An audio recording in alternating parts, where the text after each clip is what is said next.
Live. Bing, you're Yay! live. Hello, hello, Live! hello, everyone. So we got Ben here. You guys will know him once I introduce him. People might remember him. He's been on the channel before. Camry also last year, I believe. And we'll get Mhm. into that because there's some lore. But we're promoting two campaigns and two little bonus promotions too. I'll surprise you guys with. So we're promoting maybe four campaigns. But yeah, Camry, Labka, Ben, somebody, Fusebox, and me were here. So how are you guys doing? How are you doing, Camry? I'm doing good. I'm a little nervous about because we're in the final days of my campaign, but other than that, I'm all right. Yeah. Yeah, I noticed that when I pulled it up. I was like, oh, 3 days left. Here it is, everyone. So yeah, 3 days Hell to yeah! go. And it's 4,000 goal. Kickstarter, you have to make it. So that's a thing. So anyone seeing that, some backers, I'm sure they will relate to, or they'll get the feels and they will back just on that. Like, oh, Yeah, it's close, it's close. And if you get a boost from coming on my channel, we call it the narwhal nudge, I which love is that. actually like a wrestling move. It's actually the narwhal nuge, and it's like Oh, it's an elbow slam, but it's like yeah. So that helps your campaign. sweet. So yeah, and Ben, how are you doing? I'll throw up yours here too for a second. Oh, I'm doing well, yeah, just started my campaigns and, hoping to kick it to the max. Yeah, so we have one just starting, one kind of ending pretty soon, and we got these two others that I'm calling the mystery campaigns for now, but you can kind of see them in the tabs. But Ben, I want to go over each of your lore too, like with my channel, with your comics or whatever. But Ben, I know you were on, it might have been like a couple years ago now, but you've been on my channel like maybe multiple times. And Oh yeah. It was Outlaw Nights that we were promoting. And did that one get like, was that one where the first campaign failed, but then you relaunch it and then it was successful? Was it something like that, or do you remember? Yeah. Yeah, Okay. and then when I was on your channel, I was doing a second chance campaign for issue 1 Yeah. cuz I had tried to fund issue 2 a couple years ago, but like it was one of those things where I was trying to fund the artwork ahead, like beforehand, and then I couldn't hit the goal. So I went ahead and I completed it with my own funds. That's why it took so long. But now the book is done. So now I don't have to have a crazy high goal. This is just kind of like a store. Yeah. And ideally, you'd make some of your money back. But Ideally. yeah. But so it's issue two got funded out of your pocket. Is that what you're saying? The sequel? Yes. Okay. Cool. Yeah. Yeah. That's awesome. Cause yeah, and I remember the pitch even. I remember it's really good, and we can get into some of that too. But yeah, just bring some awareness to that. Everyone, that means it's a fast fulfillment too. More, more of a sure thing. Always nice to have the art already done and stuff. And Yes. then, yeah, and then Camry. So for you, you were on my channel last year. Camry lives in Port Angeles, which is the town I live in. So we're like the comic people of PA, Yeah. and her comic is George Smith. And yeah, so this one has lore too because it's like almost it's ironic in a way, but it's the campaign last year. The goal was 8,000, but it made 4,500 or something. And Hmm. then this year, now it's like I really think it is going to hit the goal, but it's nerve wracking. But Yeah. to hit that 4,500 number, so you're like, okay, we raised 4,500, but I didn't get to keep the money because Yeah. the goal was too high. So then you relaunch it, and then all of a sudden that is like hard to hit too. So it's like, Well, and I think it has to do with some of the SquatchCon numbers this year, because like, I mean, last year there was so many people who showed up, and like, I feel like there was just a lot more people in general. And then this year it felt like there wasn't quite as many people and a lot less sales. So you know, I felt like I had to work harder for less money this year. yeah, yeah, yeah. Hmm. Is it like it was 70 backers after the end of SquatchCon uh, I can't last year? remember actually. I would Yeah, have to double check. I know. I always misremember that stuff. I'm like, it would be good data because you could. That's another one where you could either accidentally psych yourself out or make yourself feel better but if you don't have the data, you almost can't. But you're Yeah. like, oh, last campaign, you're like, because you're like, oh, is it doing good? You're like, oh, it's actually doing better than last year. Like, not that this one may or may not be, but that kind of stuff. There are people who do that too. They track all the numbers via weekly for all their campaigns, so that you can see it on this like curve grid. And Right. I know. Now I'm curious because I honestly should have looked at that for last year, but yeah, I was more looking at the amount of money. yeah. Let's see if I can look at it even. Anyway, continue. Okay, so and then real quick too, for right now we got 6 people watching. Everyone, thanks for being here. We're promoting George Smith, which is only a few days left, and it still needs to reach that goal, that final push. So definitely you could be part of this. That's always, I think that's part of the fun for backers sometimes too, to like slide in at the last second and save a campaign. So anyone feeling that, this is a great book for that. Highly recommended. And then Outlaw Nights is just launching, and a similar great book to support. Ben has been around for like a long time, like since the beginning that I've been around online. And Ben, do you have like a screenwriting background? Is that true? Yes. I went to film school, and my initial goal, I was going to be a screenwriter, actor, and editor. And then issues came up in my life to where I kind of had to put that on hold. And then when I discovered the indie comic scene, I just kind of realized that really, like a lot of the stories I wanted to tell, I couldn't just sit around and wait to someday be a billionaire to, Yeah. to make movies out of these larger than life stories. And I figured like comics was a great way to get those stories out there. So Yeah. I'm kind of like that too. I was kind of into screenwriting before drawing comics at the same time, but then the screenplays became the comics at some point, and it just kind of merged together. Yeah, I totally feel that sentiment on just getting it out there because I feel the same way. Oh Yeah. yeah. Yeah, I had something like that when I turned 30. I was like, I gotta just do something. I'm like, Yeah. if I don't do anything, what am I even doing? I'm doing nothing. Yeah. By the way, I checked the backer count from last year, and I had 105 people from last year, and right now I think I only have 73. So I mean, Yeah, and that is like possibly like attributed to SquatchCon was down too. And that just might mean other things are down, like a bellwether kind of thing. yeah. I always am a little curious about like the economy or however that is going with comics. Right. Absolutely. I don't think we've seen like an actual booming economy for a while and what that does. And I'm like, because I remember there were times with comics where it would be more considered a golden age, and the economy was fine during that period, I guess. So it's like you can't test it. Like what we need is another good economy, and then we see if we can ever get a golden age again. Right. Yeah. For crowdfunding.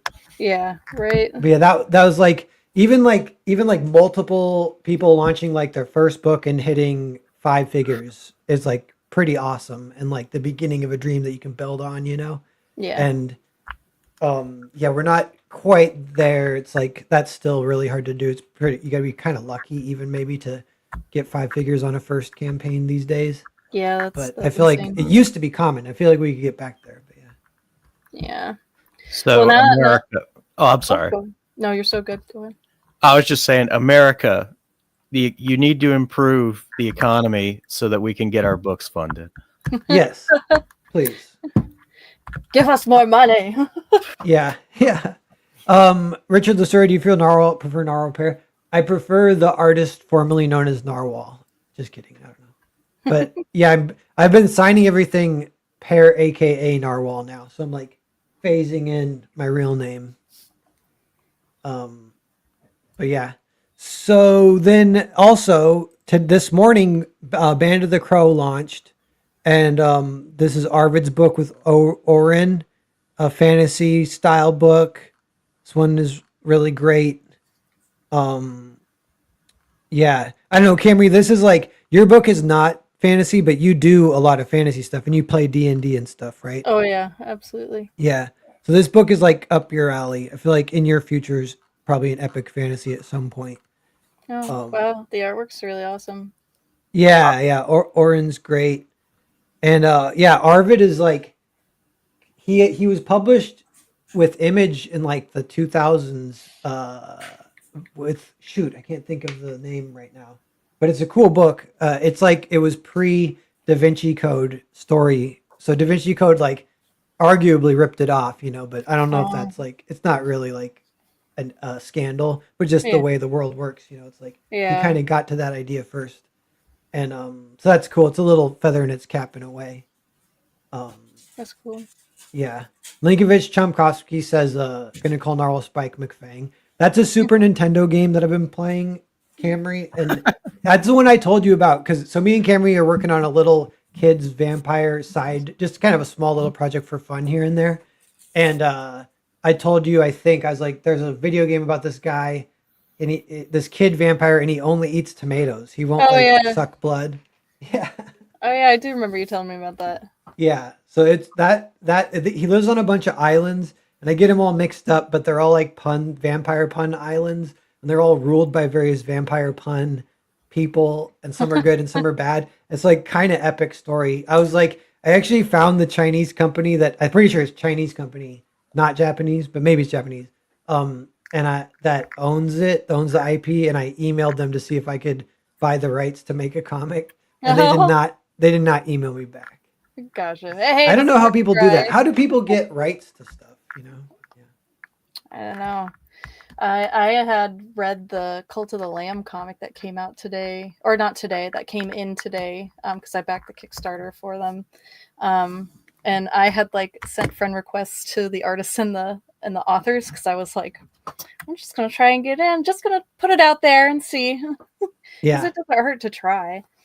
Yeah. Oh, you did that just today, so you haven't heard back Yeah. yet. I was like, Oh, and they actually, crushed your dreams. Is that the end of the story, or is it a happy story? because Alex, I believe his name's like Pankendel or something, but he wrote the comic and he actually accepted my friend request, which was really cool. I don't know if we'll ever interact on Facebook, but it's just like one of those things because we do have a whole bunch of mutuals, Yeah. and Troy Little is the artist of the comic, and we actually had a whole bunch of mutuals as well. So I don't know. Cool. We'll see. Yeah, that's good. The networking. I feel like the networking really does something. It's helped me in my career too. It's like randomly you'll get just spikes or whatever. But Yeah. so we have 12 people watching. So new people coming in. I just want everyone to know we got George Smith, 3 days left, and we're trying to hit 4,000. This is a highly recommended book. We actually haven't pitched it yet, but I just want people to know Yeah. that it's out there. And then the same thing, Outlaw Nights. This one is just starting, but same thing. We want to get a good start for it. Gets some boosting support. Ben has been around for a long time. This is now issue 2, which is always fun.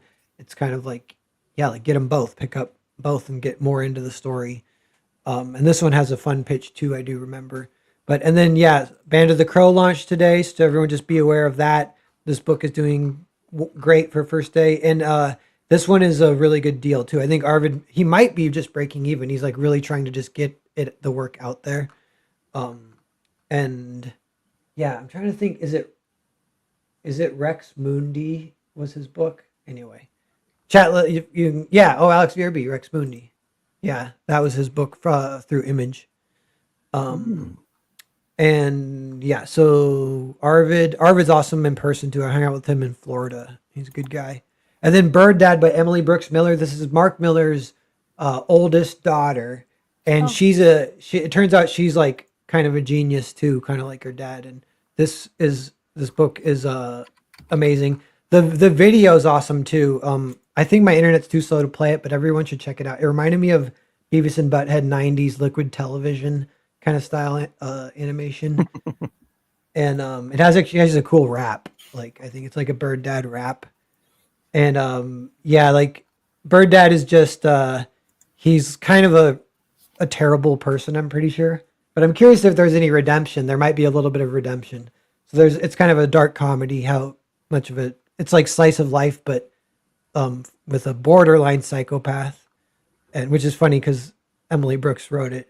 She's very nice person. But that's like mhm. Mark Miller too. Like you meet them and you're like, you write psychopath stuff, but you yourself are not a psychopath. How do you do this? Yeah. It's like So that meme of like Junji Ito and Hayao Miyazaki, like difference in their yeah, personalities and what they make. yeah, totally. And yeah, the Bird Dad has been single issues published by Dark Horse, like 14 of them over the past year. And so one of them was in Vatican City, so that, which is awesome. And I think cartoons like this and comics, they go so well together. And Marvel's been doing that. I mean, I don't know about DC and Dark Horse, but I feel like Marvel, they have the letters at the end. They have like a little parody comic sometimes, or like a cartoon kind of thing. That's always a really fun way to end a comic. I've kind of done that with my stuff too. I'll end with a little funny short story at the end of a big trade. I try to do that. Um, but yeah, Alex Verby says it helps if you have multiple personalities. Yeah, maybe just no one knows how crazy you are. You just kind of. I saw a meme. Someone said like, if you're constantly talking to yourself, just wear a fake Bluetooth. Yeah. Yes. Yeah. I'm like, I've almost got caught doing that just once in a while. I kind of don't do it because I know it's a bad habit, but sometimes I'll be like walking in the morning like this with my fingers or whatever, like what I got to do, making a list or something. And then I'll notice someone's within earshot and I actually am kind of mumbling to myself. And I'm like, Yeah. shit, I got to shut the fuck up. I know, I do it all the time too, because I talk aloud and then I'm always doing like little nervous like hand gestures while I'm like Yeah. thinking. So I With feel like a that. knife. Yeah, yes. Oh yes, I absolutely. Always with a Yeah. knife. Just like flinging it around as you talk. Cool. Well, so yeah, chat, thank you for being here, everyone. Yeah, we're just pitching these books. To just kind of get this shout out, I just want to bring awareness, let everyone know. But they are awesome. I recommend them. And then two, we're like doing a little more deep dive into. So, Camry with George Smith, do you want to go ahead and like give us some of the lore, the origin, and some of the pitch in Yeah, either sure. order, I guess. Yeah. Absolutely. So, George Smith is just a regular, everyday, normal, typical guy who moves to the Olympic Peninsula with his daughter.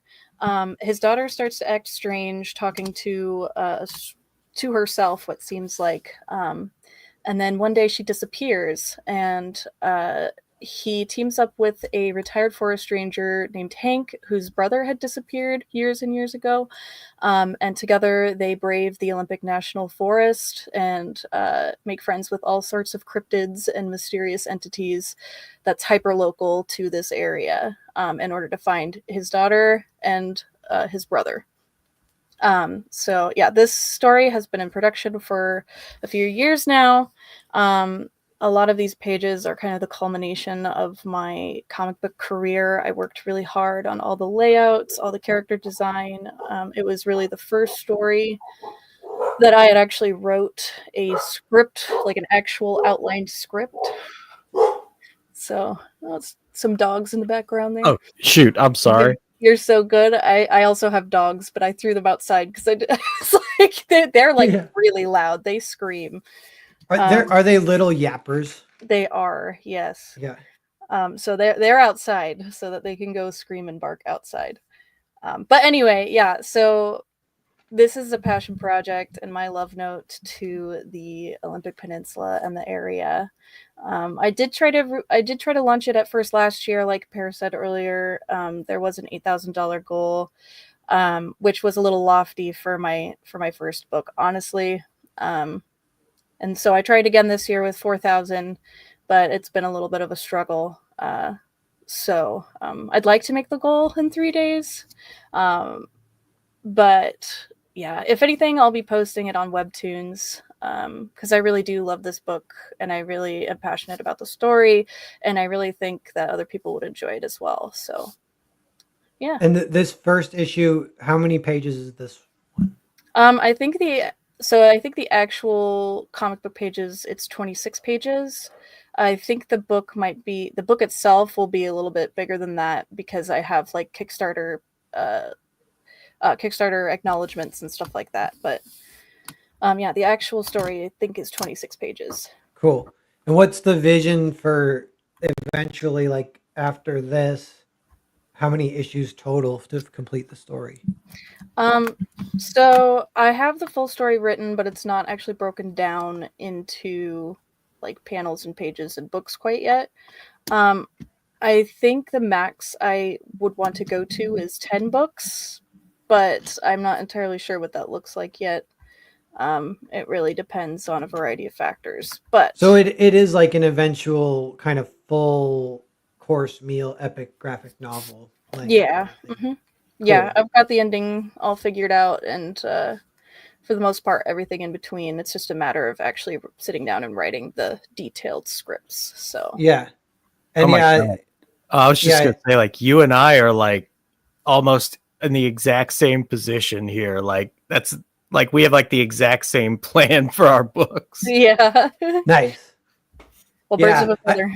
Then the thing is like you just don't want to get depressed being like, oh, I'll be 60 years old when it's done or whatever. Right. Like I don't even know. The one of the daydreams I have is like, I'll just go monk mode. You guys ever heard about monk mode? No, what's monk mode? It's like a meme online or whatever, but people are like, just go monk mode, man. And it's where you like cut the world off and you work 24/7 on a dream or whatever. Then you Oh, emerge, so they go 6 months monk mode and your life will change forever. oh Like you do God. like a Oh, I thousand can't. push ups a day. You don't see the sun. You only stay in your house and you only eat like top ramen or whatever. Probably not top ramen. That's honestly like not very healthy, but I um, can't. I can't. yeah, I know. Well, that's the thing. Like, I am always like, dude, I'll just go monk mode. I can never go monk mode. I start and then I immediately give up like about 1 hour in. I'm like, Yeah. I feel like going outside and like riding my bike. Yeah. God, I'm tired of this. how many weeks has it been? It's been 45 minutes. Yeah. I Do know. you remember what's the movie where the guy gets locked up for 14 years and then he goes to get revenge afterwards? Oh God. I'm not sure. I don't Shoot, watch a lot of movies, so Richie I got V. Chat or sorry, chat guess too if you let me know. What were you saying, Camry? Oh, I just was like, I got made fun of on another podcast I was on previously because it was like a pop culture podcast, and the guy had like he had all of these references for all these movies. But like, I don't watch Yeah. a lot of movies. Like, I read a lot of comics and watch cartoons, but I don't watch a lot of actual movies. So Yeah, he you was know, like, "You're like missing out." I'm like, "I know. I'm sorry." yeah, it's Old Boy. Maromi's got it. Yeah. Also in Old Boy, he gets locked up and he doesn't know why, which kind of makes it even worse. Like he didn't know what he did wrong, and he gets locked up for 14 years. And they feed him like sushi every day. I think they shove it under the door, so he has to eat sushi every day for 14 years. And so at about like, it's like kind of early. It's like maybe 3 months or something. He actually can't eat sushi because he's so sick of it that just the thought of it makes him throw up. So Oh then God. he almost dies. Kind of, he's like starving, and they won't change his food. But then his body kind of does accept it because it's the only thing they'll let him eat. And so he's just like throwing up and eating his own vomit and is like Oh for no. like 14 years. And then so anyway, during the 14 years, he's locked up in a reinforced motel room that's like 1 story up too. It's kind of like Silent Hill 4 is like that, which is an awesome idea for a story. But so he can see out the window, but he can't like do anything. He can yell, but nobody can hear him. And I think they let him watch TV, I'm pretty sure, like one channel or something. So what he ends up doing though is like just training to fight for 14 years. And then he gets out and he's just like, because when he goes in, he's like kind of like a businessman, like dad bod or whatever. When he gets out, he's and one actor did it too. It's like kind of famous transformation that the actor did, and it Oh. has a famous fight scene that Daredevil then like paid homage to. But it's the one shot, one versus 50, one shot in a hallway, and it's like really awesome. Oh yeah, I remember that. Yeah. So I don't know why I'm telling you guys about this. I forget what the segue. Monk But mode. yeah, Old Boy was good. Oh, getting locked. I don't know. We're all locked up in our rooms or something. Yeah. Right. We are all our own version of Old Boy.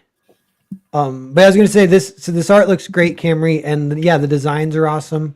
And the pitch too. Just to reiterate, it's a kind of cool pitch. It's like two guys each have a loved one missing, so they team up, and it's in the same area, and then they like get deep dive into the Pacific Northwest lore, which Yeah. there is a lot of fun stuff up here. I mean, the obvious stuff that people would know from if you're not grown up in Washington is like Bigfoot. There's like, which is Is Bigfoot in this? Yeah. Yeah, there's lots Cool. of different ones, and there's also more hyper local ones like Lady of the Lake, Hallie, and the Thunderbird, and the two dragons at Salduck, and a Yeah. variety of other ones. Have you heard of the Puget Sound tree octopus? Yeah.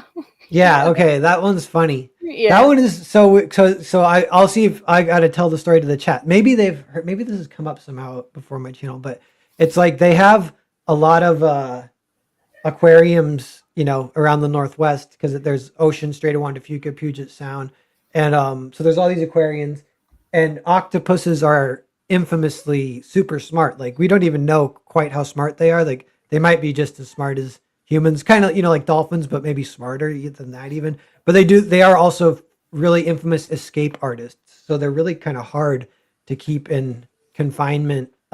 So yeah, there is the legend goes that one of these octopuses escaped, but it didn't make it to the ocean, but it was so smart that it managed to live in the trees and kind of stay moist up there in the rainforest. And Oh wow. yeah, and so when you hear that, you almost want to believe it, but yeah, it's not true. It's Yeah. just one of those legends or whatever. It's like a joke even, but Yeah. they talk about it. I'm like, dude, I believe. I believe. And people wear shirts and stuff. They're like, have you seen the tree octopus or whatever? Yeah, Donna was telling me all about that at SquatchCon. I mean, she always does because she brings it up whenever I have my comic. She's like, Oh, "Have that's you heard funny. about the tree octopus?" And I was She'll like, forget about what she said before. I love her so much, though. I love Donna. She's so much fun. Yeah. She's always at SquatchCon. And she's actually a legend. If anyone, Donna Barr, like if you Google her, she like was in that era with like Dave Sim, all the underground 80s people. And she's like corresponded with a lot of them. I don't know how close she was with some of them, but she was kind of part of that, which is cool. Yeah. Yeah. By the way, we got 16 people watching. Anytime I see new people come in, I just want to let everyone know, that we're promoting these books.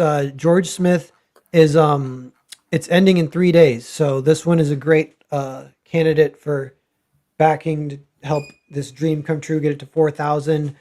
So close, 3 days to go. It's a great book. And Outlaw Nights is just beginnings, kind of same thing. We want to build some support early on. Let Ben Fusebox, let him know about let him reach his dream, and we'll hear about this in a second about some of this. But this is a great one too. And then just bringing people's awareness that Band of the Crow launched today. I'll have Harvard on my channel in the next week or two for sure, and we'll talk more about it. And then Bird Dad by Emily Brooks Miller is this great cartoon book. I did ask her one question about it. Is the narrative or the structure? It sounds very interesting because she did 2 books last year, and they're kind of like 1-page cartoons that just kind of add up, but you can read them. But it's not really a full like a overarching story. It's more just like giving you the feel of this world, and like even like reading a bunch of Calvin and Hobbes would do that, or Far Side even. So it's just like 1-page cartoons, but this one has a beginning, middle, and end, but the middle is like all cartoons, but the beginning and end tie it together, which is kind of fun. That's kind of how like TV shows will do arcs sometimes. Speaking Oh of like, yeah. storytelling, but it's kind of an interesting structure, and that for that alone, I am kind of looking forward to checking this one out. And I know her next book, which will be her 4th, is even more like narrative. So she's tiptoeing even more into these like longer stories. So it's kind of fun to start with the short stories. It's actually I think short stories are harder, but it's a good way to like build up confidence and everything, skills. Cool. So George Smith, is there anything anything else we should talk about, Camry, before we jump to Outlaw Nights? Just that I worked really hard on animating the preview video. I did that mostly by myself. I had some help with some in-betweens, and the voice acting is done by my friend Nathan Heppel and Thomas Jones. So those are all awesome people. But yeah, that's pretty much it for me. Cool. Yeah. The trailer's awesome. We won't play it here because I don't trust my internet, but just everyone, the link is in the description for both these campaigns. So definitely check them out, back it, check the videos. I don't know if they I wish I knew more detailed data on how much they help, because Hmm. I suspect, with my own experience, it feels like they don't help that much. But then they're so cool, and everyone can like them and talk about them. But I don't know if anyone is like, a lot of people are like, I was going to back anyway, and the video's cool. I don't know if anyone's like, well, I wasn't going to back, but I went to the campaign, read everything, and I still wasn't going to back. But then I watched the video, and then I was convinced. Yeah, right. Yeah. Yeah, I'd like to Um, see the statistics on that too. Yeah, but it's Because good Kickstarter, experience too. Yeah, because now you've done. I mean, you've done animation in the past, but any animation you get under your belt helps for sure. yeah, and like Kickstarter is always like trying to get you to upload a video because they're like, there more Kickstarters have been successful with a video, and so I'm like, all right, Yeah, they do say that they they have the data. do. I wish I knew more what they were. They keep their secrets. Um. All right. Ben Fusebox. How about that? Go ahead and give us like the Outlaw Knights pitch, and then maybe we'll do some behind the scenes lore kind of stuff too. But Cool. Well, Outlaw Knights is a hopefully about 10 issue saga. It takes place in the 31st century. Humanity has begun colonizing into outer space, and history is very much repeating itself as the nations of Earth are all at each other's throats, competing over territory and resources. It's a very chaotic time period. And the further out you go into the galaxy, the less control they have. And this has given way to a boom in piracy. This is the best time to ever be a criminal. But in the midst of all this chaos is our hero, Cyrus Lawson, who has had a pretty rough go of it in his young life. He has settled on a small, insignificant, out of the way colony called Therese, and he's not expecting a lot of trouble. He's joined the colony guard because he's got a heroic spirit about him, but he's not really expecting a lot of trouble. But unfortunately, in issue 1, right from the get-go, that little dream is ripped right from under him as the pirates of the ship Hazard invade his settlement, and they're looking for a special piece of data. And this data is going to lead to a treasure that everybody and their mother has their eyes on. So it is a rat race in the making. Issue 1 kicks off really hard with a lot of gun blazing action. And without giving anything away, I can tell you that by the end of it, our boy Cyrus has been pretty much kidnapped by these pirates. So issue 2 kicks off with Cyrus learning more about the underworld, and kind of it's challenging his very staunch sense of right and wrong, because he's a very, he thinks that the world's kind of black and white, but he's going to find that no, sometimes the best people you meet are not always the savory characters. yeah, and this came up, but that's so even what you pitched. It's like Treasure Island in space, right? Very much. I mean, I combined a lot of like I would say the character dynamics reflect Treasure Island. And I would say I was also really inspired by Pirates of the Caribbean way back in the day. And then also a little bit of Ocean's 11 in there. And, mixed with like a bunch of cyberpunk and a little bit of a tip in the hat to the anime. Yeah. Like, Yeah, when you say rat race, that automatically is awesome too. We can all kind of picture that idea. And I think Treasure Island or whatever is a little bit like that, but you might beef that up even more. I would say that, well, the main thing from Treasure Island, I would say, is reflected in this is kind of the character dynamic between like Cyrus and the captain of Hazard, Ivory, because that's kind of like that Long John Silver, Jim Hawken kind of relationship. Because they're very much opposites, but Ivory's my favorite, by the way, but That's the captain. Yeah. Yeah, he would be the funnest to write because the other guy's like the straight character, kind of. Yeah. It's like that in Treasure Island. It's like Hawkins is like boring compared to.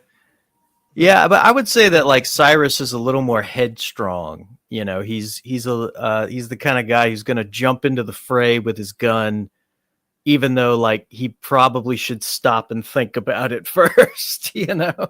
Yeah. Cool. The art looks amazing. Is the art? Who's the artist? So for issue 2, our main artist for the interiors is Juanito Arquaris, and a couple of the cover and that poster you were just on were done by Jay Krager. Oh, okay. This is Krager. Yep. Yeah, I can recognize that now that you mention it. And he's worked with Adam Lawson. They did Oh, Jawbone Death, if anyone knows. Yeah. I met Adam a long time ago online, and it was funny just that like he was like, hey, you know, you're doing a book about my brother, you know, because this is Cyrus Lawson, you know. Nice. Yeah, that's a funny way to introduce yourself to people. If someone ever does my name, I'll steal that. Cool. Yeah, and then how's the lore for like, because it's been a journey, you know, like it's been a few years, right? Like first book, second book. Can you get the first book with this campaign? Yes, absolutely. We Yeah, got good. catch up tiers. Yeah. And I haven't taken down the second chance campaign just in case somebody wanted to get issue 1 by itself. Okay. I just figured, Perfect. what the heck, you know? Yeah. Nice.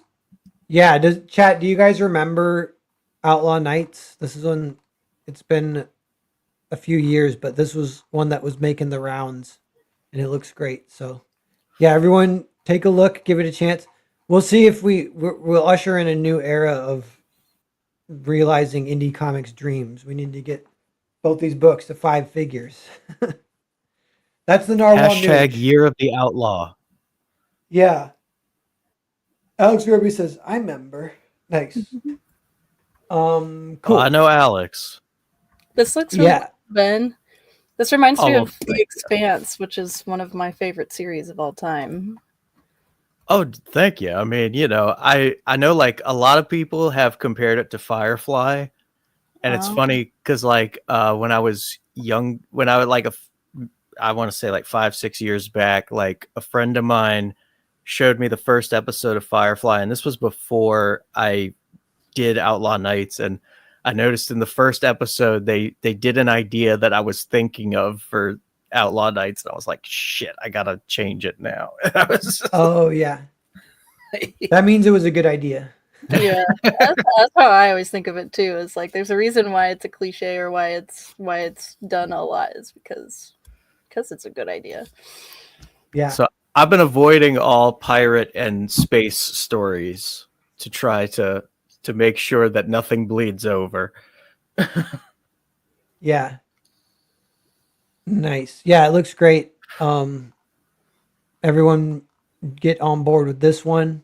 What's the future for this too? You're gonna fund it and then kind of start chipping away at issue 3? Yes, I've been thinking of issue 3 for a hot minute now, and I pretty much know where I'm going to go with it, especially like we're going to expand a little bit more on Cyrus's backstory in that one. And then also we're going to introduce a very awesome, sexy crime boss.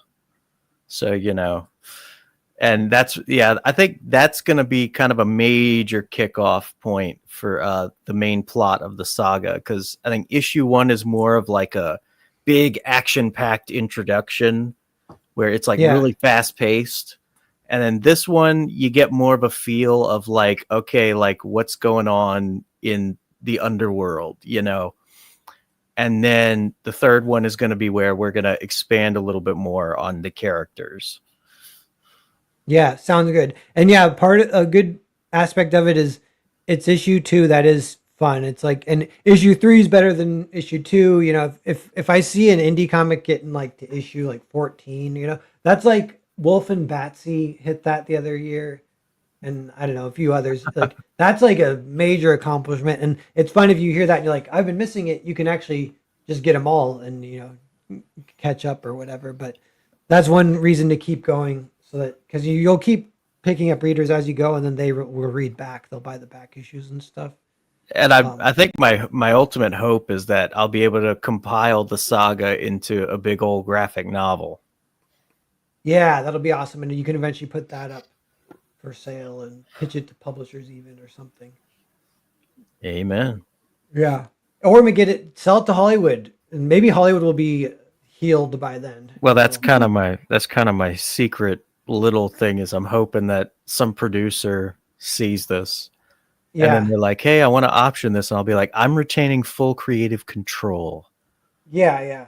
I know they're. I feel like they aren't doing that right now, but they should, and they were. There was an era where they were, but part of that too is like, I think it's like if it's a cafeteria, if it's comics and movies like sit at different tables or whatever, and it's like who's looking at who thinks the other one, who wants to be the other one. So like if movies want to be comics, that's a really healthy era for comics where like you're gonna see a boom in like these sales and money, people getting rich and stuff. But if comics want to be like movies, then it's kind of a downturn. So it has been like that. So you just got to hold on. You got to wait until it flips back around. But I don't think it's as much of an issue as what people say, where they say like too many comics are like Netflix pitches or whatever, which that sort of is a thing that exists. But I know in your case, in my case, like a lot of my comics are where they were just screenplays first and then they get turned into comics. And Yeah. it's just like at that point, as if it's a comic that's kind of like a movie, it's more of a question of is it a good movie in that scenario or not? Because you make a comic like a movie, but it's a bad movie, then it's going to be a bad comic. Right? If you make a comic that's kind of like a movie, but it's a good movie, then it's a good comic. And we all kind of know there are like little differences. I remember one script where there was a sequence where like a guy was on a phone. I read this script and the guy's on the phone kind of like casing a joint in a house of what he's going to steal. And he's faking the conversation so he has more time to like case the joint. And I'm like, I actually don't know if that would work in a comic, but that would work in a movie. You know what I mean? Oh yeah. But maybe if you had thought bubbles, it might work in a comic. But it's funny what the tools that are available to us. So I was almost thinking with that collaborator, I'm like, we should maybe just rewrite this scene or rework it so it's more comic centric, would work better for a comic or whatever, Yeah, so while you guys talking about being movies, I also feel like for me, my end goal was I want an animated series for my comics. Yeah. Amen. Yeah, everyone's got their little carrot thing, that their daydreams or their vision board or whatever. Yeah, absolutely. Yeah. Yeah, and we kind of live comics, but yeah, you dream outside of comics. I think that's a little bit of the way it goes. Because I wonder about that too, is like, am I a fraud at comics because I dream outside of comics? But I literally live comics and I read comics. Because I know some people, I heard them say like, well, I live comics, so I don't even read comics. I'm like, okay, stop right there. You got to still read comics. Come on. Yeah, absolutely. And I think a lot of it, I think like the difference here is that like even though we hope that like it'll expand outwards, at the same time, like when we write our comics, we're not just writing them strictly as pitches. It's like we're trying to stay within the medium and make it. Yeah, it will transform itself just from that process or whatever. Yeah. And you kind of learn things going through it that are fun just about comics. And they were talking about that on Twitter a little bit. Scott Snyder was tweeting about it, but he's like, we need to return to the basics, or he called it the fundamentals for comics. And he kind of described a few things he was talking about. And I was like, you're talking about the Netflix pitch, which he had been accused of.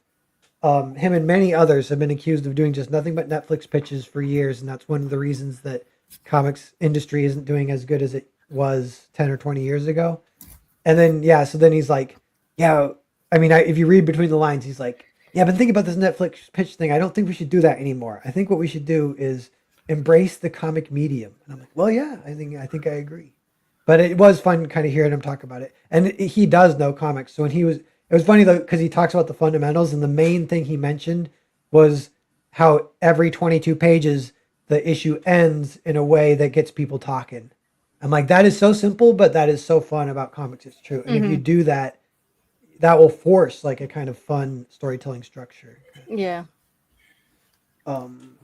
Cool. Crenshaw, you want your comics to be popular so you can get rich and have freedom to make more comics. Yeah, that's I definitely mean, yeah. part of it. Yeah, that's Yeah, definitely part of it.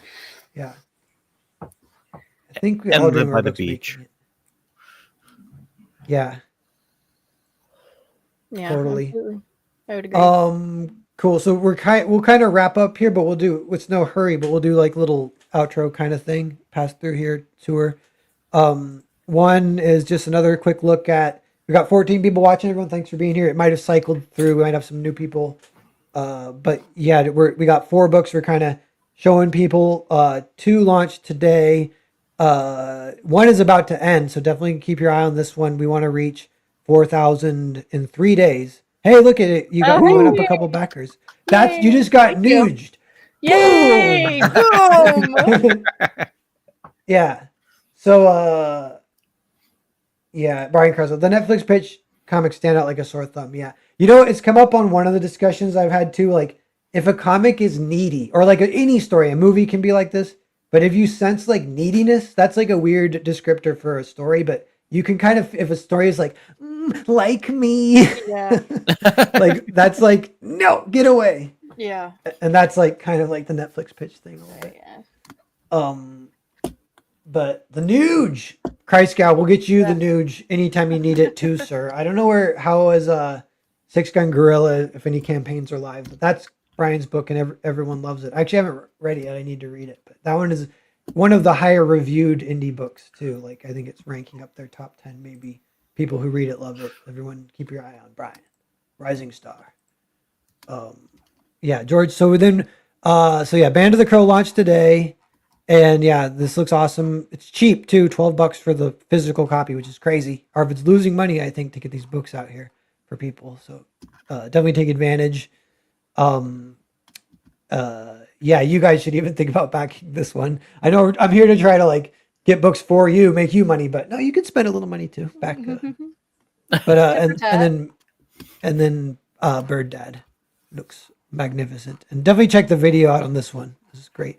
And Camry's video is really great too, fully animated. So, yes, Brian Craig, best presentation. Yeah, Arvid definitely pulled out all the stops. It feels like it's on another level, kind of. He's doing good stuff.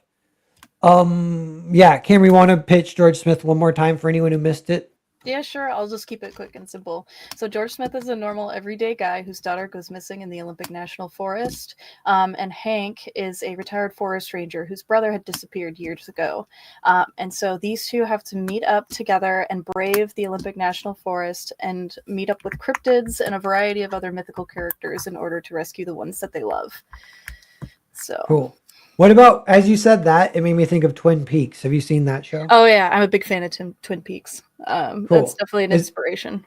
Is this a little Twin Peaks-esque? A little bit. I mean, it's its own thing. Twin Peaks it's kind of in the same genre, but it's definitely a little bit more kid-friendly and a little bit more fun and silly. Yeah. Because when that story, I'm like, that could almost be a Twin Peaks episode or something. Like someone wandering into town looking for a lost one. And they meet another person who's already there also looking for a lost one. So they team up. Yeah. Yes.